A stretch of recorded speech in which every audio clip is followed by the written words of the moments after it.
Hi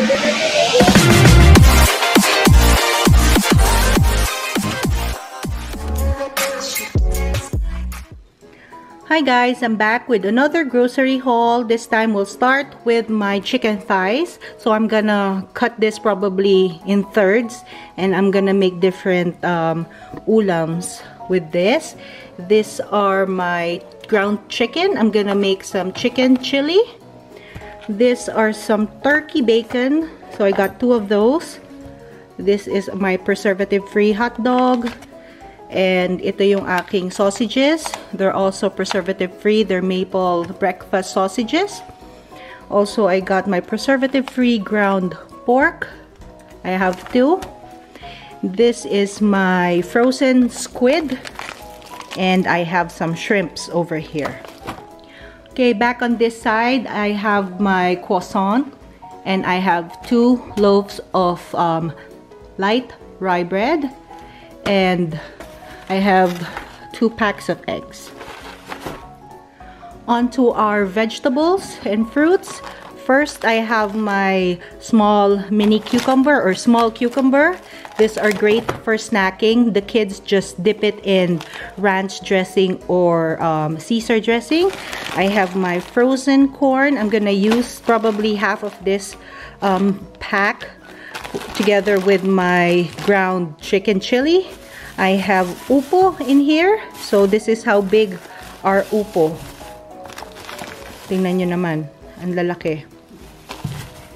These are my mushrooms. This is my romaine lettuce. In this bag I have, what's this? Ginger. On this side I have my baby carrots. The kids just eat it together with the ranch dressing or Caesar salad dressing. Sometimes they want this softer, so I boil this a few minutes. And then these are my onions. These are my parsley. I have my preservative-free sour cream. I have sweet potatoes in here. And I have another, ito naman long cucumbers, English cucumbers. Ito yung aking Caesar salad dressing. This is so good, guys. Back here, I have my whole chicken, roasted chicken. This is for my chicken wrap. I'm gonna make this and then put this in the freezer. Para anytime the kids need some snacks or for lunch, I can just pull it out of the freezer and then just thaw it and put it in the microwave or panini press. I have over here my vegetable oil, my olive oil, my 1% milk, and this is a white kidney beans. This is what I'm gonna make as well for with my chili. I have my no salt diced tomatoes. I have my chickpeas over here.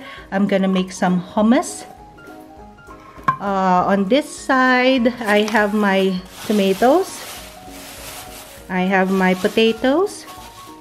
And these are bananas.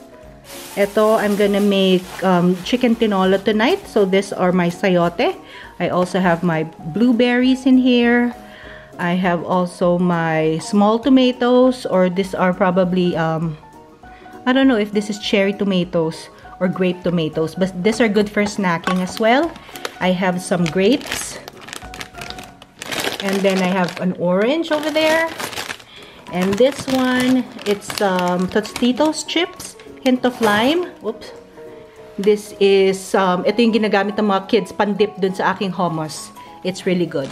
And I also have my pumpkin seeds in here.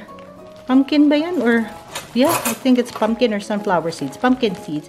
And last but not the least, my toilet paper. Okay, guys, so I hope you enjoyed, again, my grocery haul.